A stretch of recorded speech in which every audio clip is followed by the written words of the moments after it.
She stood up at our mother's will reading, in front of extended family, neighbors, even the lawyer, and said, "Let's just hope this isn't one of Jenna's surprises." Then she laughed, like the whole thing was her show, and I was just the background noise. "Hi, I'm Jenna."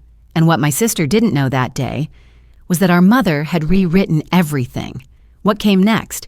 It didn't just silence a room, it ended a legacy built on lies. Before we jump into the story, if you don't mind, let me know where you're from by leaving a comment below. That way I can send a special hello your way. Now go ahead, grab yourself a warm cup of water, and find a comfy spot. It's time to begin the story. 2 days. That's all the notice I got.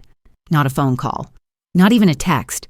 Just an envelope, square and stiff, waiting on my doormat like it had been delivered by a ghost. It smelled faintly of lavender and old paper. Heavy cardstock with my name printed in embossed lettering. Miss Jenna Marin. Like I was a stranger to the people who raised me. Like I hadn't grown up under their roof eating boxed macaroni at a granite counter too cold to lean on. I picked it up, turned it over in my hand, and stared for longer than I care to admit. Elaine had said she'd keep me posted. That was 2 weeks ago at the funeral. She'd been in full production mode, arranging lilies to match the color palette she sent to the alumni magazine. I remember watching her speak to the photographer like it was a press briefing. I'd barely had 5 minutes alone with Mom before the catering arrived. Now this. I stood there in the middle of my living room, the envelope still sealed, ceiling fan humming above me like a reminder to move. The sun spilled through the blinds in streaks across the carpet. Outside, kids shouted at each other from somewhere down the block, but it felt like a different universe. I set the envelope on the coffee table and walked to the small side drawer beside the couch. From inside, I pulled out a folded piece of silk, cream-colored with fading blue stitching along the edge. C.M. Corinne Morin, my mother's initials. It was the last thing she gave me before everything froze between us. We'd stopped saying, "I love you" years before, but she handed me the scarf one Christmas and said, "For when you want something soft." I used to wear it on job interviews, tucked into my coat collar. These days, it stayed in the drawer. I unfolded it now and laid it on my lap like something sacred. Then I looked back at the envelope. My name again, spelled perfectly. The kind of perfection that made it feel formal, not personal. It reminded me of when Elaine used to hand out chore lists with bullet points and due dates. Jenna's was always typed, while hers had hearts over the eyes. I didn't cry. I just sat there with my microwave grits cooling on the end table, untouched. Something about warm food growing cold made the moment worse. When I finally opened the envelope, the scent of the paper hit me again. Lavender, like the drawer in Mom's armoire. Inside was a folded note on letterhead I hadn't seen in years. The estate attorney's office. Formal phrasing. Date, time, location. Will reading for the estate of Corinne Morin. Attendance requested. No signature. Just the weight of obligation. I stared at it, then reached for my phone. "Looks like I'm going to Charleston after all," I typed, sending it to Romy without context. She'd understand. She always did. My suitcase sat at the foot of my bed, still zipped from the last work trip I didn't even take. I opened it and began laying out the usual things. Jeans, 2 blouses, a cardigan even though it was summer, and the $30 dress I bought from Marshall's for Cousin Tara's baby shower last year. It had small cap sleeves and a floral print I didn't love, but it was presentable. As I folded each piece, I kept glancing at the scarf still resting on the couch. The stitching had unraveled in one corner. My fingers itched to fix it, but I didn't. Some things stayed undone. I reached for a pair of flats and a zippered pouch for toiletries. Then I hesitated, hands hovering over the suitcase. I looked around my apartment, modest, a little outdated, but mine. The air smelled like vanilla from the candle I'd lit 2 nights ago and forgot to blow out until morning. No curated arrangements, no lilies, just space I'd built on my own. And yet one envelope had the power to pull me back. Before I zipped the suitcase, I whispered into the room, not expecting an answer. Guess I'm still the afterthought. It landed heavier than I thought it would, like the words had been waiting years for permission. The ceiling fan spun on, indifferent. Just as I reached for the scarf to fold it back into its drawer, my phone buzzed. I glanced down. Caller ID, Elaine Marin. I stared at the screen, thumb hovering. Then I let it go to voicemail. Some silences don't beg to be broken. Not anymore. Didn't know they were letting plus ones, Elaine chirped, her voice skating across the hydrangeas like a wasp. I didn't answer.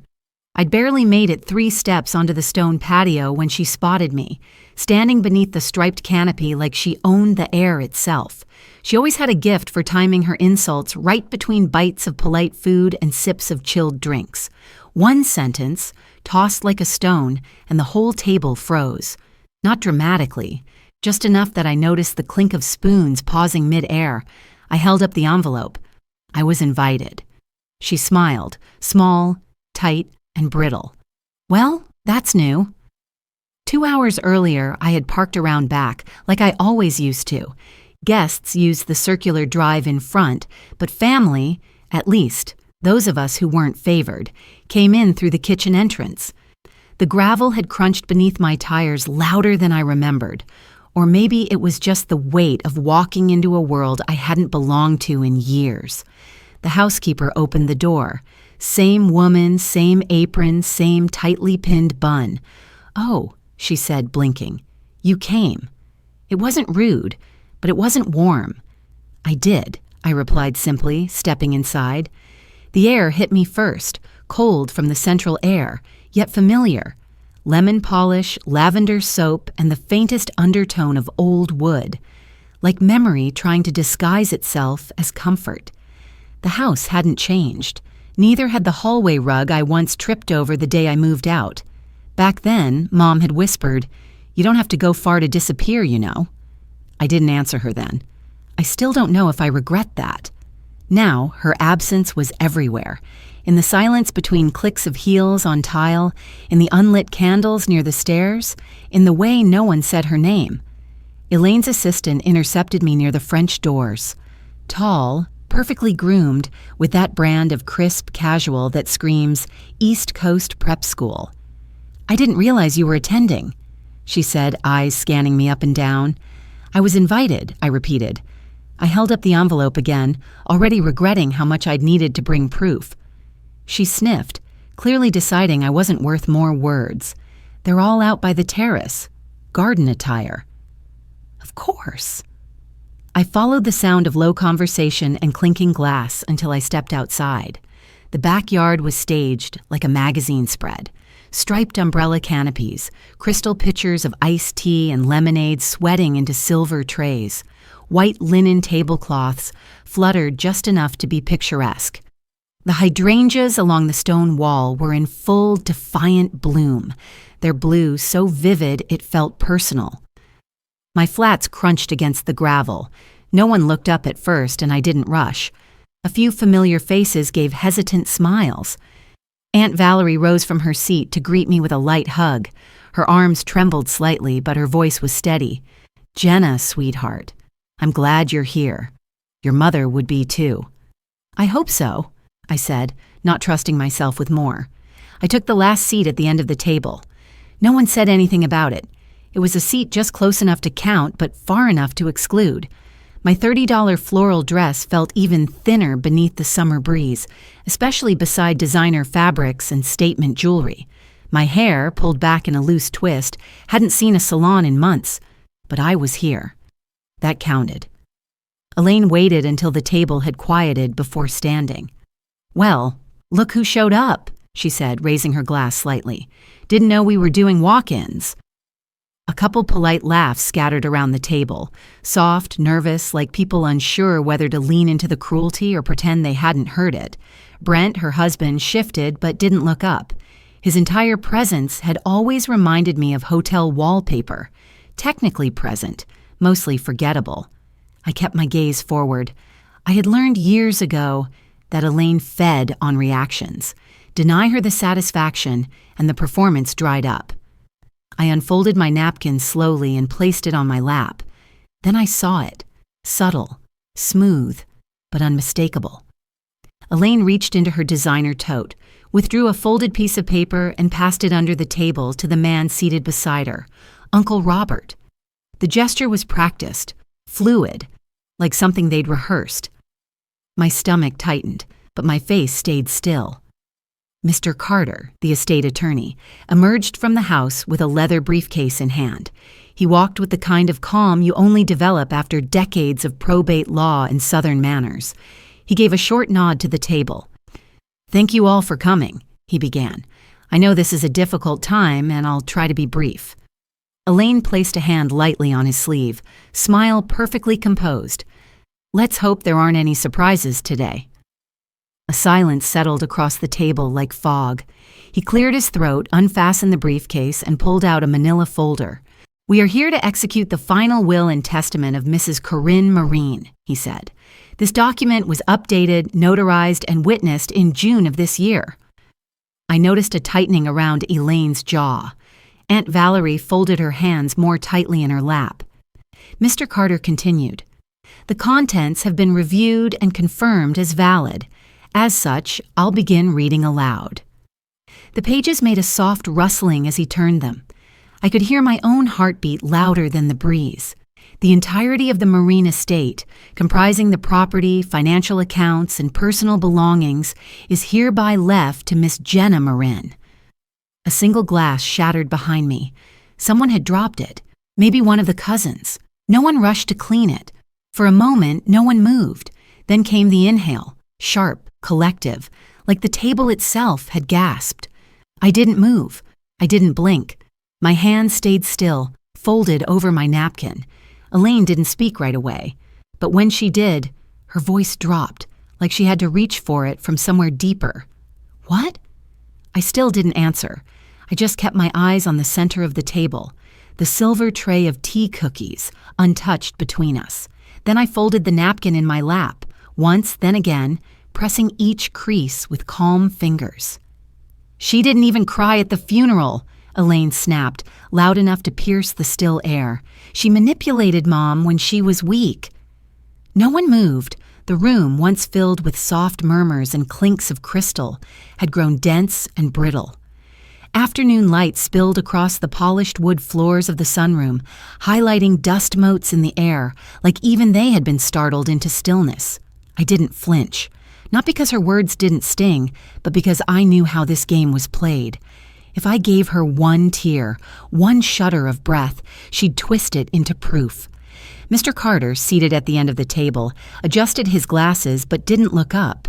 The will still rested before him, its words a tremor that had shaken the room.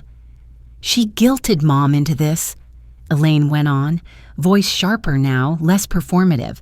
"Those late-night calls, whispering, turning her against us. I managed everything while she played Florence Nightingale in from the sidelines." From my left, Aunt Valerie shifted slightly. She didn't raise her voice. She never did. "She was tired," she said gently, not confused. Elaine's face twitched, just enough to reveal the crack beneath her foundation. Her gaze flicked toward Brent, but he kept his eyes on the floor, fingers tightening slightly on his napkin. Mr. Carter cleared his throat. His voice, as always, was measured, careful.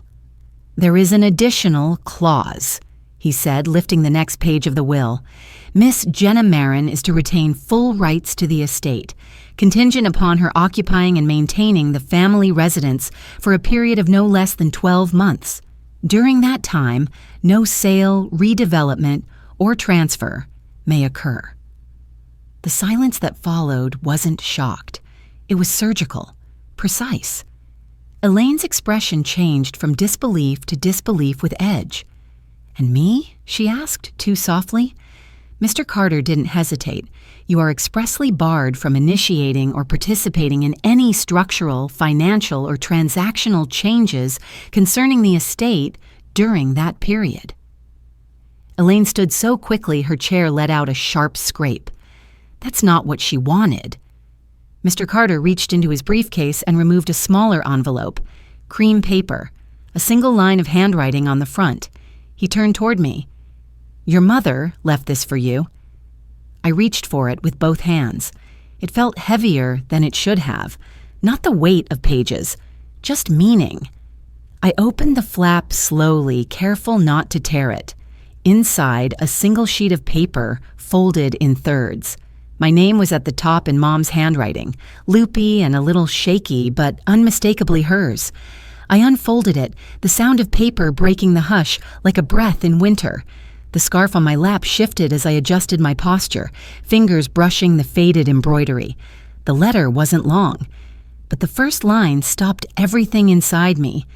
You showed up when no one else did.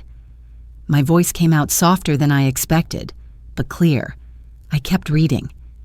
You made me soup when I couldn't speak. You stayed when she filed the power of attorney without telling me. You didn't ask me to sell the house, you just let me rest in it. No one interrupted. She was not confused when she wrote this, I said, still reading. She was tired but not confused. I glanced at Elaine.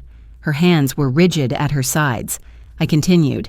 I changed the will after she tried to sell the house beneath me. I couldn't stand the thought of strangers walking through these halls while I was still in them.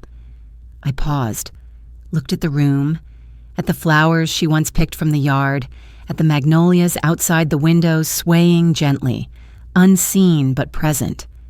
She wanted peace, I said, not liquidation. Elaine exhaled sharply. She was delirious. Mr. Carter didn't flinch. The document was signed, notarized, and witnessed by 2 separate parties. The words landed with the weight of finality.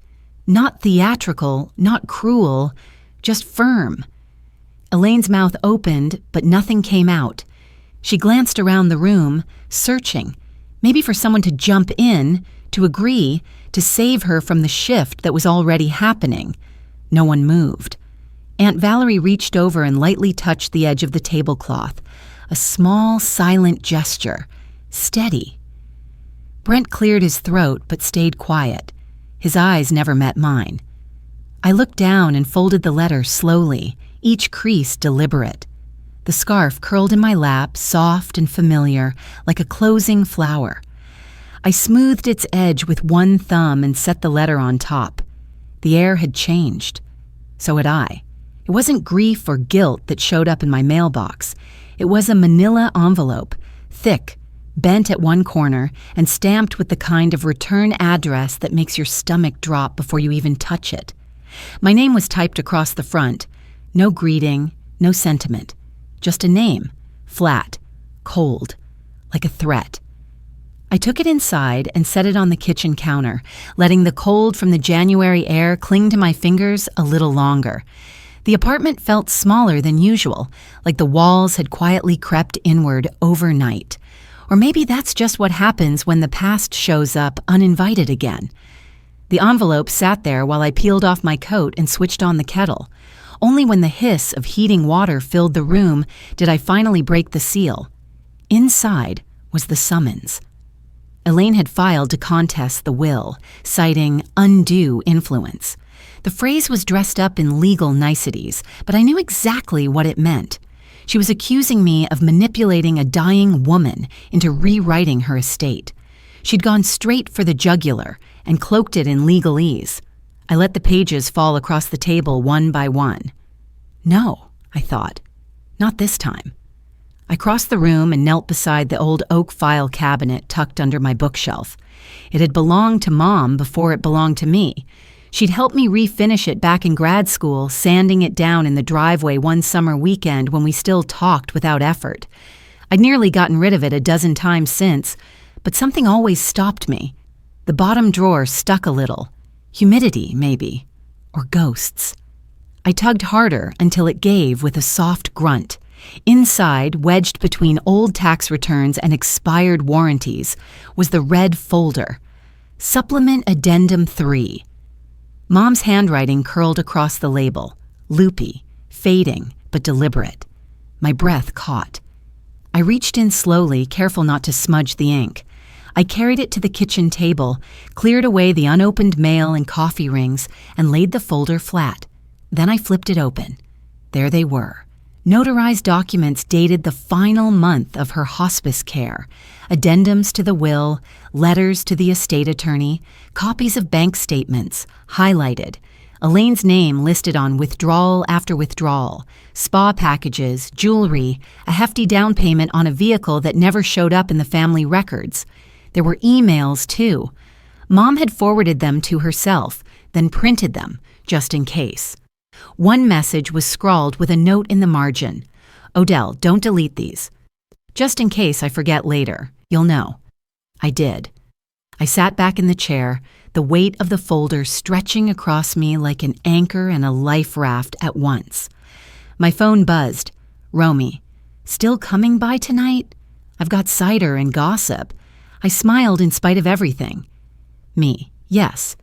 Bring that thermos. I've got something to show you." An hour later, the apartment smelled like clove and orange peel. Romy sat across from me, legs curled under her on the chair, hands wrapped around a chipped mug. We had the red folder open between us, pages fanned out like some forensic quilt. "Do you think this is enough?" she asked, her voice low. "It has to be," I said. "It's what she left." Romy picked up one of the statements and whistled under her breath. She was organized. She was scared, I corrected, but she still thought ahead, even at the end. There was a flash of memory then. Mom in the hospice bed, her voice dry as paper. I'd been refilling the humidifier when she reached out and gripped my hand tighter than I expected. "Don't let them take everything," she whispered. "Don't let them erase what's true." I didn't know what she meant at the time, not entirely, but now, with every receipt and signature staring back at me, it was suddenly clear. This wasn't just about money or property.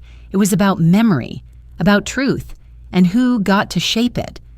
I scanned the documents, uploaded them page by page. Then I called Mr. Carter's office and left a message. After that, I logged into the legal clinic portal, the one I'd used once before, back when I helped a friend through her conservatorship battle. The intake form was long. I filled it slowly, deliberately, attaching scanned files where they asked for evidence of contestation. The last question asked, "Do you believe you were unfairly accused?" I didn't answer right away. Instead, I glanced back at the red folder. "I believe she tried to disappear me," I whispered, "and I'm not letting that happen." When I hit submit, I felt something in my chest shift. Not ease, not relief, just a sense of motion, a step forward. Later that night, while Romy packed up the mugs and wiped down the counter, I clicked on the evening news half out of habit, and there she was, Elaine standing in front of the courthouse in Charleston, flanked by her attorney. Her coat was soft lavender, the kind she wore when she wanted to appear sincere. Her voice trembled on cue. "I was only trying to protect my mother," she told the reporters, "but money changes people." I watched in silence as the cameras snapped, as she looked directly into the lens, all glassy-eyed concern and weaponized sorrow. Romy stepped beside me. "You gonna respond?" I turned the TV off. "Not here," I said. "Not like this." She wore soft lavender and a practiced frown. I wore charcoal and brought receipts. The Charleston County Courthouse hadn't changed much since I was a kid. Still too cold, still smelled like old paper and slow decay behind polished wood. But that day in April, it felt different. Not because the walls had changed, but because I had. Elaine arrived with a small entourage, her lawyer, a younger paralegal, and a glossy clutch that didn't quite match her shoes. Her hair was perfect. Her eyes wet in a way cameras love. I watched her from just inside the doorway, the hem of her coat fluttering in the humidity. She paused briefly for the press. "I was just trying to protect my mother," she told a reporter, voice catching at the right moment. "But money changes people." I didn't blink. I didn't flinch. I walked straight past her and into the courtroom. The ceilings were high and every sound echoed more than you'd expect. I took my seat at the left table beside Mr. Carter, who was already organizing his files with a surgeon's precision. Across the aisle, Elaine sat ramrod straight, lips slightly parted, like she was trying to appear both composed and wounded. When the judge entered, the gallery stood. Family. Press a few of Mom's old church friends. Aunt Valerie, in a pale blue dress, nodded gently as our eyes met. Elaine was called first. She took the stand like someone stepping onto a stage. "I was the one handling everything," she said. "Appointments, logistics, finances. Jenna wasn't there. She showed up only after the paperwork was done." She glanced at the judge, then the gallery, then at me. Her voice softened. "I don't want to speak ill of my sister. I really don't. But my mother was declining, and sometimes people in grief, they try to rewrite the story to ease their guilt." She stepped down with a delicate sigh, brushing invisible dust from her lap. Then it was my turn. Mr. Carter handed me the envelope. Blue seal, soft paper, Corinne's handwriting. I passed it to the clerk, who delivered it to the judge. "This," I said, "is my mother's last will. Signed, notarized, and witnessed 1 month after the version presented by my sister." The judge examined the envelope, slid it open, and nodded. "Proceed." Mr. Carter pressed a button, and the screen beside the bench flickered to life. And there she was. Mom. Frail, yes, but alert. Her eyes sharp beneath the thin veil of age and pain. Her voice, though quiet, was steady. "If this is ever played," she began, "it means Callista has tried again to twist my intentions. I made another will because she tried to put me in assisted care against my wishes. She contacted a realtor behind my back. She withdrew over $8,000 without my permission. Odell didn't pressure me. She protected me. That's why everything is hers now. And it's what I wanted, clearly, freely, and with full capacity." I didn't look at Elaine. I didn't have to. Next, Nurse Holloway was called to testify. "I was her night shift nurse," she said. "I filed a report when Miss Elaine raised her voice and waved a checkbook at her mother. Mrs. Marin was recovering from pneumonia. She cried herself to sleep that night." Her affidavit had already been submitted, but hearing the words aloud cracked something open in the room. Even the judge paused his note-taking. Aunt Valerie was called, not to testify formally, but to provide clarity on a timeline. She stood from the gallery and spoke plainly. She wasn't confused, Valerie said. She was tired of being controlled. Elaine stood. She was dying. No one echoed her. Brent remained seated, arms folded, eyes locked on a single point on the floor, like if he looked up, the truth would blind him. The judge sat back in his chair. "This court finds the July 9th will valid and operative," he said. "The contestation is dismissed. Miss Marin's rights to the estate are upheld." The gavel struck once. Just once. I didn't smile. I didn't cry. I breathed. Corinne's recorded words lingered in the air even after the screen went dark.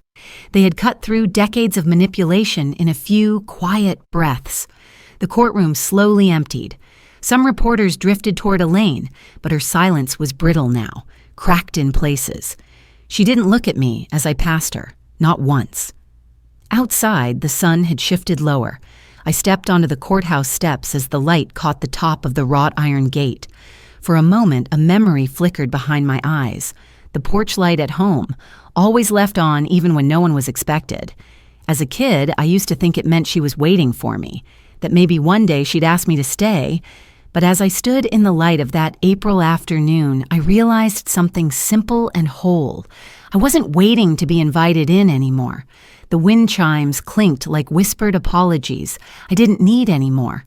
They swayed gently from the corner of the porch, catching the last of the May breeze as dusk slipped in around the edges of the house. The jasmine Mom planted years ago had bloomed early this season, curling up the lattice in determined little knots, sweetening the air just enough to pull you backward if you weren't careful. I rocked slowly on the swing, one bare foot dragging along the floorboards, listening more than thinking. The house creaked and settled behind me. Not empty, not full, just lived in. The banisters gleamed faintly under a new coat of soft gray paint. I'd done them myself a few months back, brushing slowly in the mornings before the sun got too high. The rhythm had been good for me. "You finally made it feel like yours," Romy said, stepping through the screen door without knocking. She carried a tall glass of iced tea in each hand and a folded newspaper tucked under one arm. Her sandals clacked against the boards. She passed me a glass, already sweating from the heat, then sat down beside me with a soft sigh. I smiled. "Took long enough." "You didn't just repaint it," she said, leaning back. "You rewrote the whole atmosphere. It feels like a person again." The swing rocked quietly between us. There were no more lawyers, no more hearings, no more Elaine statements, no press watching from the sidewalk, just evenings like this, just home. We sipped in silence for a while, the kind that settles, not weighs. After a few minutes, I reached behind me and pulled out the small envelope I'd left tucked between two porch cushions. It was old, soft with time, the edges slightly singed. I'd found it a week ago, hidden in the lining of Mom's old wallet, one I almost tossed when sorting through a drawer I hadn't touched since last summer. The handwriting on the front was unmistakable. Not just hers, but her at her clearest. To my youngest, my silent warrior. I didn't open it right away when I found it, not because I wasn't ready, but because I didn't need it to tell me anything. Still, I brought it out here tonight.